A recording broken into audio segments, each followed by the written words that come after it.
And we are back for prepping for winter.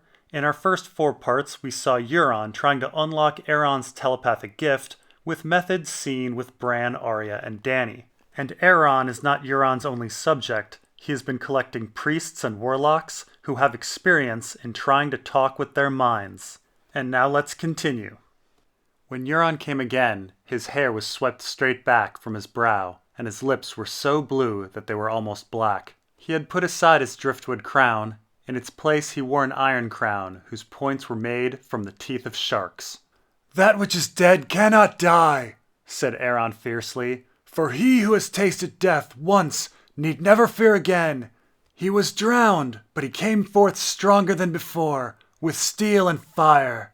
And so Euron returns for a 3rd time. He seems to have bluer lips, I suppose from drinking even more Shade of the Evening. His crown is now iron with shark teeth. I'm unsure where Euron got this crown. Booty from an old raid, I guess. Sharks are very uncommon in our story and aren't really associated with any house or land. The sea south of Dorne is said to be infested with krakens and sharks, and there's a ship called Shark in the Iron Fleet, and sharks are in some Manderly artwork. Perhaps Euron is making some statement about his brain consuming others? Or perhaps he's just sporting an iron crown with an ocean theme as part of his claim for the Iron Throne. We don't hear about any black-scaled armor this time, but adding shark teeth to that outfit would definitely transition him away from looking like a crow and towards looking like a dragon.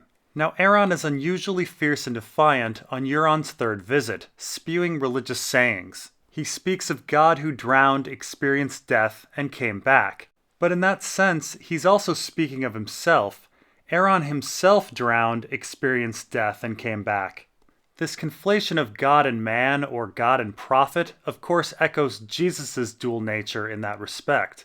Now, as I've mentioned before, George R. R. Martin often uses collectives of consciousness as stand-ins for gods. He most notably does it in Ice and Fire, with the weirwood net being the old gods. If Aeron has achieved a telepathic awakening and is influencing others, as he did with the other holy men, then he has become part of a collective conscious. Though a man, he is now a god, just like Jesus.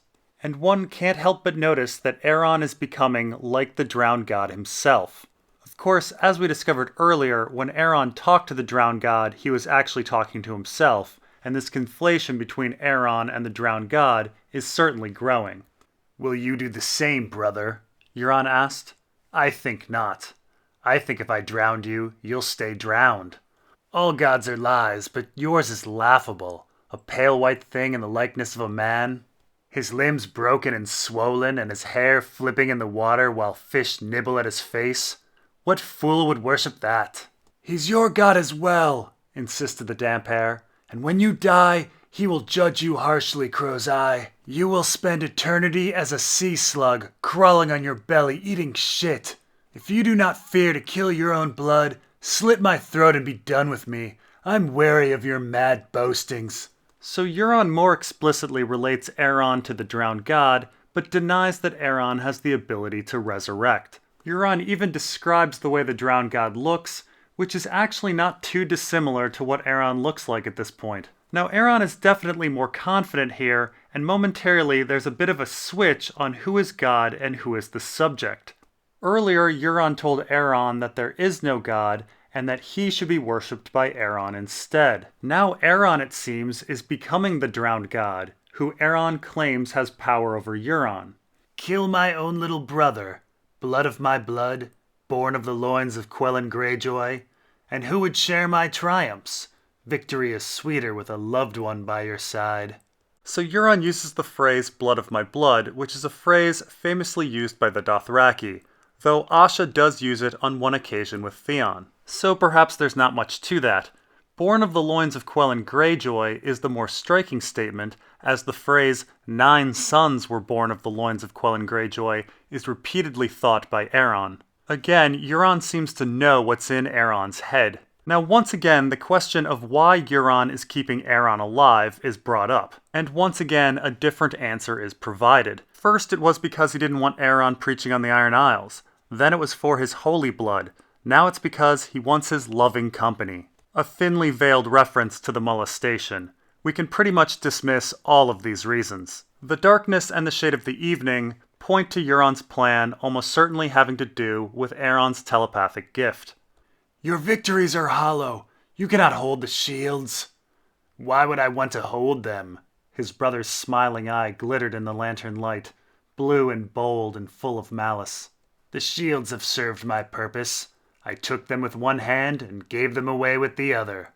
A great king is open-handed, brother. It is up to the new lord to hold them now. The glory of winning those rocks will be mine forever. When they are lost, the defeat will belong to the four fools who so eagerly accepted my gifts. He moved closer. Our longships are raiding up the Mander and all along the coast, even to the Arbor and the Redwine Straits. The old way, brother. Madness. Release me, Aeron Damphair commanded in his sternest voice, or risk the wrath of God. So Euron reveals that he never intended on holding the shields. This actually aligns with Roderick the Reader's military assessment back in the Reaver chapter. Euron attacked the Shield Islands and then let the Ravens fly. He wanted the power of the Reach to marshal its forces against him. The question is, why?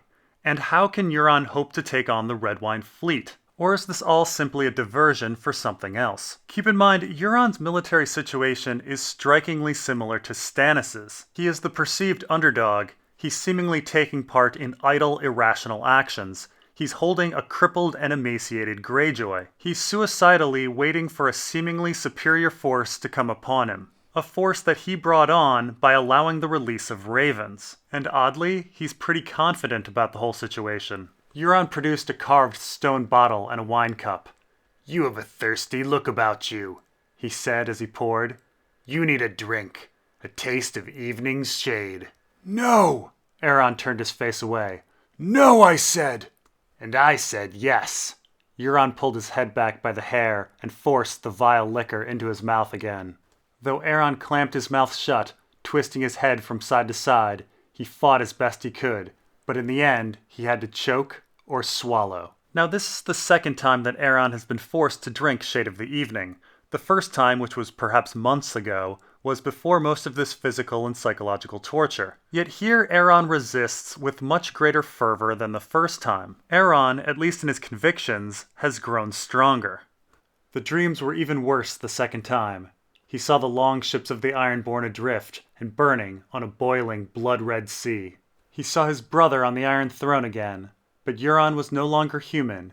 He seemed more squid than man, a monster fathered by a kraken of the deep, his face a mass of writhing tentacles. Beside him stood a shadow in woman's form, long and tall and terrible, her hands alive with pale white fire. Dwarves capered for their amusement, male and female, naked and misshapen, locked in carnal embrace, biting and tearing at each other, as Euron and his mate laughed and laughed and laughed. Now let's remember that Aeron's first fever dream was one that had a clear message. It pushed the idea that there was no god and that Euron should be worshipped instead. And that vision aligned with Euron's words outside the dream. Euron continuously mocked religion and wanted Aeron to pray to him. But now the message has changed. It begins with destruction, Ironborn ships burning and a sea boiling. It's uncertain what Euron wants Aeron to do. Be part of the destruction? Euron is now a monster resembling Lovecraft's Cthulhu. His wife evokes Dany armed with dragons, or perhaps Cersei armed with wildfire. But there are also dwarfs simultaneously mating and killing each other. These naked dwarfs seem to represent either the houses of Westeros or the needy small folk. Dwarfs are literally small folk. They are endlessly killing and breeding while the rulers enjoy power over them. At first glance, this vision seems to be Euron's horrible plan, destruction and conquest. But it's not Euron's plan, it's everyone's plan. Whether it be Stannis or Dany or Cersei, they all want the Iron Throne while the people suffer. Weirdly, the vision as a whole seems to be political, a criticism of the status quo. Let's keep in mind Aeron saw himself leading the small folk to revolution before his capture, and this would mirror other popular revolutions that we're seeing all over the world. The Brotherhood Without Banners, the Sparrow Movement, slave revolts. But what's the alternative to having a ruling class? A collective? Aeron dreamed of drowning too. Not the bliss that would surely follow down in the drowned god's watery halls, but of the terror that even the faithful feel as the water fills their mouth and nose and lungs, and they cannot draw breath. 3 times the damp air woke, and 3 times it proved no true waking, but only another chapter in a dream. So Aeron dreams of drowning, and then dreams of waking up, only to have it be another chapter of his dream. This again evokes the House of the Undying, where Dany finds herself at the end, only to find out it's not the end. We are never told exactly what the additional chapters of Aeron's dream are. They appear to go on for days. Whatever Aeron has been through, it rivals or surpasses anything Bran, Arya, or Dany have experienced. I suppose at this point we could question whether the rest of the story is part of Aeron's dream as well, but it does appear to be real. But at last there came a day when the door of the dungeon swung open, and a mute came splashing through with no food in his hands. Instead, he had a ring of keys in one hand and a lantern in the other. The light was too bright to look upon, and Aeron was afraid of what it meant. Bright and terrible, something has changed. Something has happened. "Bring them," said a half-familiar voice from the hapless gloom. "Be quick about it. You know how he gets." Oh, I do. I've known since I was a boy. So Aeron's long, mostly unexplained drug trip comes to an end, and Aeron thinks that something has changed. Of course, he's talking about the ship and where they are, but I suspect that he's also accidentally talking about himself and his telepathic awakening. We get some brief insight into how Euron's crew functions. They appear to fear Euron and do not wish to anger him, which is rather similar to the way Ramsay functions with his men. One Septon made a frightened noise as the mute undid his chains, a half-choked sound that might have been some attempt at speech. The legless warlock stared at the black water, his lips moving silently in prayer. When the mute came for Aeron, he tried to struggle, but the strength had gone from his limbs, and one blow was all it took to quiet him. His wrist was unshackled, then the other. Free, he told himself. I'm free. So Aeron, the 2 Septons, and the 2 warlocks are unchained. Oddly, the warlock without legs is moving his lips in what Aeron thinks is prayer. Again, the warlocks are not religious as far as we know. If I were to guess, the warlocks aspired to join the collective of the Undying, just like the Children of the Forest aspire to join the Werewood Net. Essentially, both the warlocks and the Children of the Forest are like the Skeen from A Song for Leah. Of course, the collective of the Undying was destroyed, so there's no one left for the warlock to pray to, even if praying to the collective was a thing in the first place. So if not a god, who on earth is the warlock talking to? Are Aeron's thoughts affecting the warlock? Are the warlocks talking to each other? Or is the warlock just talking to himself? But when he tried to take a step, his weakened legs folded under him. Not one of the prisoners was fit enough to walk. In the end, the mutes had to summon more of their kind. 2 of them grasped Aeron by the arms and dragged him up a spiral stair.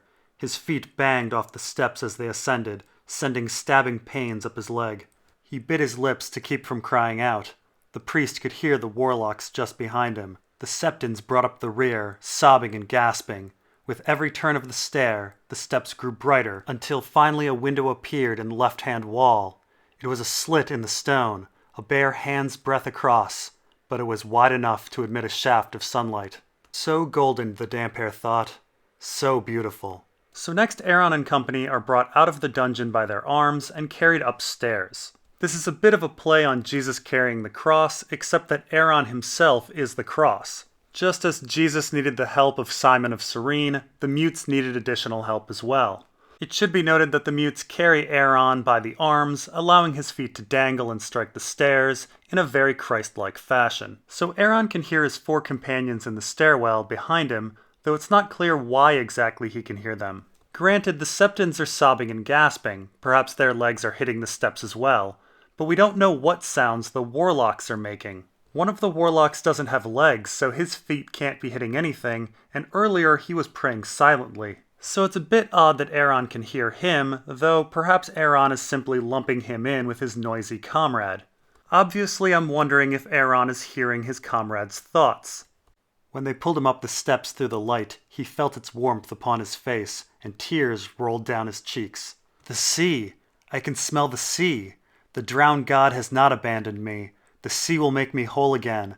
That which is dead can never die, but rises again, harder and stronger. "Take me to the water," he commanded, as if he were still back on the Iron Islands, surrounded by his drowned men, but the mutes were his brother's creatures, and they paid him no heed.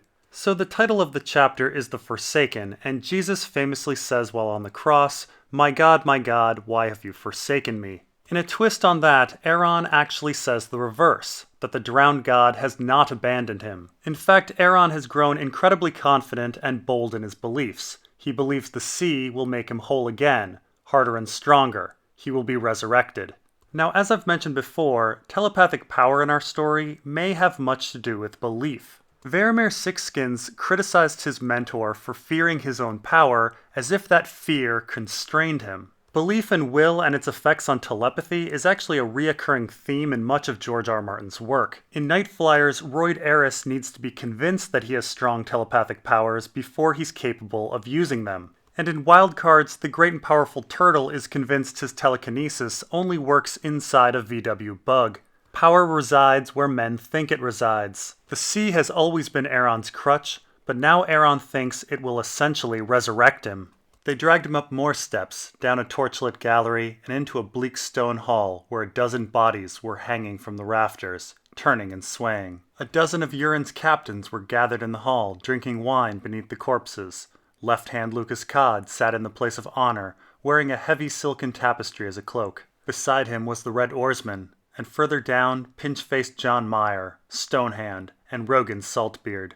So Aeron is dragged before a dozen of Euron's captains to be mocked, in a scene that mirrors the feast that Victarion attended back in the Reaver chapter. Left-hand Lucas Codd has once again covered himself in a tapestry. Of course, with a dozen guests, I'm also reminded of the Last Supper, as well as when Jesus naked was mocked by soldiers. We should remember that Aeron is standing here buck naked. Now, there are only a dozen captains here, so I have to ask, where is everyone else? Roderick the Reader mentioned 1,000 ships. Even if Victarion took 100 ships and many stayed behind to defend the shields, there still should be several hundred captains here, not a dozen. In fact, back in Samwell 5, A Feast for Crows, the captain of the Huntress tells Sam there are hundreds of ships in the waters. Now we know who 6 of the captains are. Left-hand Lucas Codd, the Red Oarsman, Pinch-faced John Meyer, Stonehand, Torwald Browntooth, and a new character named Rogan Saltbeard. So where on earth are Jermyn Botley, Orkwood of Orkmont, Heron Halfwhore, Ralph the Shepherd, Ralph of Lordsport, Carl the Thrall, Roderick Freeborn, Kemet Pike the Bastard, and Donner Saltcliffe? Quelyn Humble is off with Victarion if the appendix of A Dance with Dragons is to be believed. But more importantly, where are the rest of the Ironborn in general? Now, the captain of the Huntress says that the Ironborn have conquered 5 places near the Arbor and are using them as bases. We have Stonecrab Cay, the Isle of Pigs, the Mermaid's Palace, Horseshoe Rock, and Bastard's Cradle. But even dividing several hundred ships by 5, we're still low on Ironborn. Again, we only have a dozen captains here. "Who are these dead?" Aeron commanded. His tongue was so thick the words came out in a rusty whisper, faint as a mouse breaking wind. "The lords that held this castle, with his kin." The voice belonged to Torwald Browntooth, one of his brother's captains, a creature near as vile as the Crow's Eye himself. "Pigs," said another vile creature, the one they called the Red Oarsman. "This was their isle, a rock just off the Arbor. They dared oink threats at us. Redwine, oink. Hightower, oink. Tyrell, oink, oink, oink. So he sent them squealing down to hell." The Arbor? Not since the drowned god had blessed him with a second life had Aaron Damphair ventured so far from the Iron Islands. "This is not my place. I do not belong here. I should be with my drowned men, preaching against the Crow's Eye." So Aeron's emotions are a bit all over the map. A second ago he was bellowing commands as if he were back on the Iron Islands, or at least he believed that's what he was doing, and now his commands come out a whisper. We find out that Aeron is now on an island off the coast of the Arbor, most likely the Isle of Pigs, as that is what the Red Oarsman calls the people he killed. Now we find out we have a dead Redwine, a dead Hightower, and a dead Tyrell. Curiously, the Red Oarsman's story is very similar to Euron's story of the Warlocks. Those who threatened them were killed. Now it's hard to tell if these are important Redwine, Hightowers, and Tyrells, or some random junior branch members. I will say it's possible that 2 of the dead bodies could belong to Desmond Redwine and Denise Hightower. Denise Hightower is the daughter of Lord Leighton Hightower and sister to Mace Tyrell's wife, Illyri Hightower. Denise Hightower was also married to a Desmond Redwine. Considering how elite the Hightowers are, it would stand to reason that Desmond Redwine was at least a lord. So if Desmond Redwine were the Lord of the Isle of Pigs, everything would fit together quite nicely in this respect. That said, when the captain of the Huntress mentioned the conquest of the Isle of Pigs, he said nothing of Hightower's daughter, which would be rather important information. And this is a good place to stop. We'll wrap things up in the Forsaken Part 6.